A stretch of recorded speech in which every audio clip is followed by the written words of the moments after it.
Compañeros, ¿cómo están? Buenas noches. Como les había mencionado, ¿no es cierto? Por el grupo de WhatsApp, mi persona les va a enviar algunos videos, ¿ya? Donde vamos a recordar en este primer video, nuestro primer tema, ¿ya? Vamos a recordar un poquito de teoría, ¿ya? En los siguientes videos ya vamos a resolver lo que son ejercicios.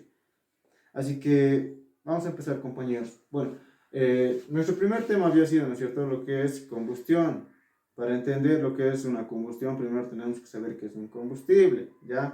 Un combustible es una sustancia, es un elemento químico donde al entrar en contacto con el calor y el oxígeno, este va a tender a consumirse totalmente hasta simplemente quedar lo que son sus residuos, bueno, como también se llaman las cenizas, ¿no es cierto?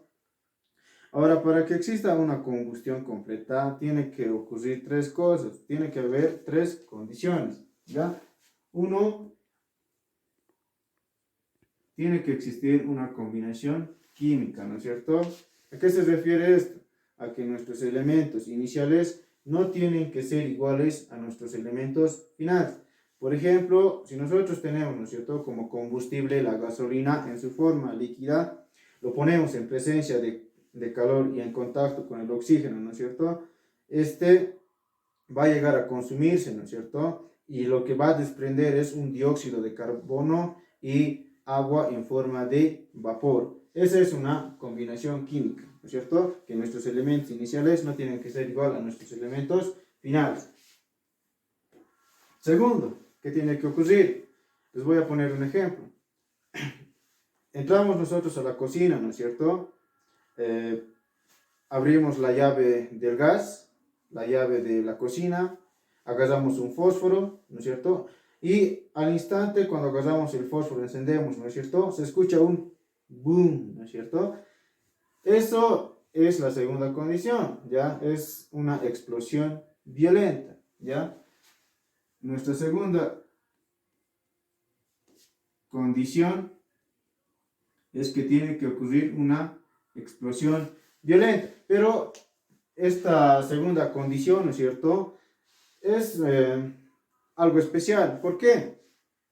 Si nosotros entramos a la cocina, como les había mencionado, ¿no es cierto?, abrimos las llaves del gas y de la cocina, ¿no es cierto?, agarramos el fósforo y no esperamos, ¿no es cierto?, a que el gas salga, ¿verdad? No esperamos mucho tiempo, sino en menos de 2 segundos, 3 segundos, hacemos la chispa, ¿no es cierto?, y se escucha ese boom, ¿ya? Esto es porque el gas, ¿no es cierto?, está ocupando todavía un volumen pequeño, ¿ya? Por eso es que no se expande. Pero imagínense si nosotros soltamos la llave del gas de la cocina, por decir, 5 minutos, póngale, dejemos que el gas salga de la cocina durante 5 minutos, ¿no es cierto? ¿Qué va a pasar? El gas va a adquirir o va a ocupar un volumen mayor, ¿no es cierto? Y si nosotros metemos el fósforo, una chispa, introducimos calor, lo que va a ocurrir es una explosión violenta, pero de verdad, ¿no es cierto? Porque está ocupando un mayor volumen. Así que con esta segunda condición debemos tener mucho cuidado, ¿ya? Ahora, vámonos a lo que es una tercera y última condición, ¿no es cierto? Ya, una vez hayamos abierto la llave del gas de la cocina, ¿no es cierto? Ya hemos puesto lo que es la chispa, el calor, ¿ya?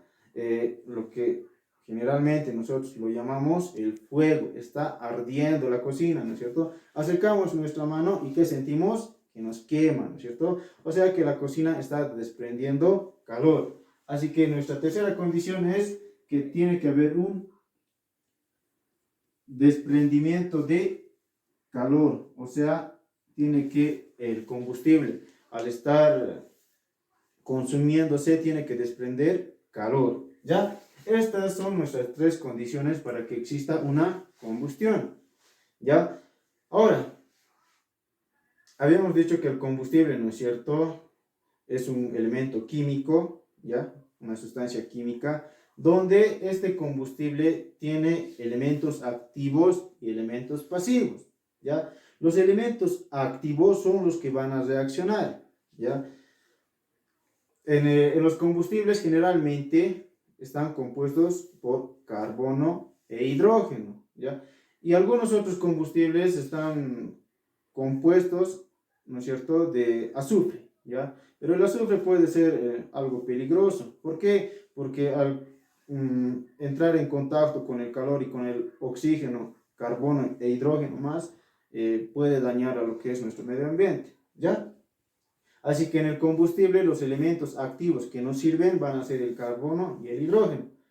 Ahora el combustible tiene que entrar en contacto con el oxígeno, habíamos mencionado también, ¿no es cierto? El oxígeno, ¿de dónde lo vamos a adquirir? El oxígeno se encuentra en el aire, ¿ya? El aire, en teoría, ¿no es cierto? Esto es en teoría, está compuesto por un 23% y un 77% de nitrógeno. 23% de oxígeno y un 77% de nitrógeno, ¿no es cierto? Esto es en teoría, pero en lo real, ¿no es cierto? Hay un pequeño porcentaje de otros elementos químicos, ¿ya? Que no son tomados muy en cuenta porque, como les digo, su porcentaje es mínimo, ¿ya? Así que en el aire, para nosotros es bien importante, ¿no es cierto? 23% de oxígeno y un 77% de nitrógeno. Ahora, de estos dos elementos, ¿cuál es el activo y cuál es el pasivo? Estamos mencionando que el oxígeno sí o sí tiene que estar en una combustión, ¿no es cierto? Así que el oxígeno para nosotros es el elemento activo y el nitrógeno es el elemento pasivo. O el nitrógeno es el elemento que no se va a usar del aire, ¿ya? ¿Qué más les puedo mencionar? Hay dos tipos, ¿no es cierto?, de combustibles, ¿ya? Entre los más destacables, ¿no es cierto?, que son combustibles exotérmicos y endotérmicos. Ahora, ¿qué es un combustible exotérmico? Es aquel combustible, ¿no es cierto?, que al entrar en contacto con el calor y el oxígeno, adquiere una combustión, una llama inmediata, ¿ya? Y un combustible endotérmico, ¿no es cierto? Es aquel combustible que necesita ser volatilizado, ¿ya? O sea que si nosotros, por ejemplo, el diésel, si nosotros introducimos, o bueno, lo ponemos en contacto con calor y oxígeno, el diésel no va a reaccionar rápidamente, ¿no es cierto? ¿Qué tenemos que hacer? Es calentar el diésel, como se le llama, ¿no es cierto? Pero al calentarlo, ¿qué estamos haciendo nosotros? Estamos volatilizando sus propiedades, o sea, estamos separando los carbonos y los hidrógenos, lo estamos volviendo, bueno, lo estamos volatilizando, ¿no es cierto? Lo estamos convirtiendo en sustancias más frágiles para que al entrar en contacto con el calor y el oxígeno, inmediatamente adquieran lo que es la llama, ¿no es cierto? La llama, el fuego, como nosotros lo llamamos, ¿no es cierto? Ese es un combustible endotérmico, ¿ya? Bueno, compañeros, este ha sido un pequeño repaso, ¿no es cierto? Un poco de teoría. ¿Qué más me estoy olvidando? Yo creo que esto es lo más importante, ya en nuestra segunda clase o el segundo video que les voy a mandar, ya vamos a resolver, ¿no es cierto?, lo que es combustión con ejercicios. Como ya habíamos resuelto en las clases de auxiliatura, vamos a recordar con un ejercicio, ¿ya? Después, prácticamente serían unos dos videos máximos, ¿ya?, de este primer tema. En los videos siguientes ya vamos a entrar al segundo tema.